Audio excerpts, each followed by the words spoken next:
खबरों की शुरुआत करते हैं मध्य प्रदेश की हैरान कर देने वाली खबर के साथ। ग्वालियर में बार बार बिजली कटने और वक्त पर बिजली नहीं रहने की शिकायत से परेशान होकर ऊर्जा मंत्री खुद जांच करने पहुंच गए और समस्या को जानने के लिए बिजली के खंभे पर चढ़ गए। यह मध्य प्रदेश के ऊर्जा मंत्री प्रद्युमन तोमर। मंत्री जी घबराए बिना सीढ़ियों के सहारे खंबे पर चढ़कर खुद उसे ठीक करने लगे और वहां जमा कचरे को हटाकर साफ सफाई की। मंत्री जी ने ट्रांसफार्मर पर झाड़ और पेड़ों की झाड़ियों को बिजली सप्लाई में रुकावट माना और बिजली कंपनी के अफसरों की लापरवाही के लिए आम लोगों से माफी मांगी।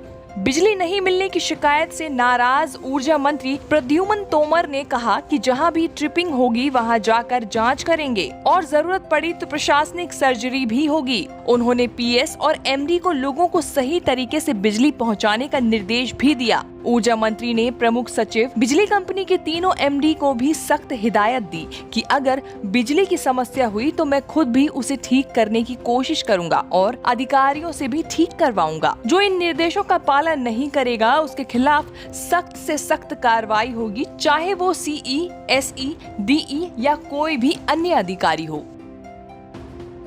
डोनेट कार्ड और वॉइस ऑफ स्लम जुड़कर दिल्ली और नोएडा के स्लम्स में गरीबों को फ्री ऑक्सीजन सप्लाईज प्रोवाइड करने का प्रयास कर रहे हैं। डिस्क्रिप्शन में दिए हुए लिंक पर जाकर डोनेट कार्ड पे अभी डोनेट करें। इन गरीब परिवारों का सहारा बने।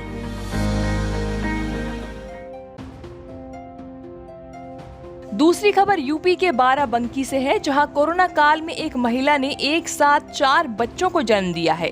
इनमें 3 बेटियां और एक बेटा है। महिला की हालत बिल्कुल ठीक बताई जा रही है और डॉक्टरों ने बताया कि बच्चे भी पूरी तरह से स्वस्थ हैं। शुक्लाई गांव की इस महिला का नाम नूर है। इसका ये पहला प्रसव था। हैरानी की बात यह है कि गर्भवती महिला ने 7 महीने में ही 4 बच्चों को जन्म दिया है। इनके पिता मोहम्मद आलम विदेश में रहते हैं। पिछले साल लॉकडाउन की वजह से घर आए थे और शादी की थी। अब 7 महीने बाद इनके घर में 4 बच्चे हुए हैं।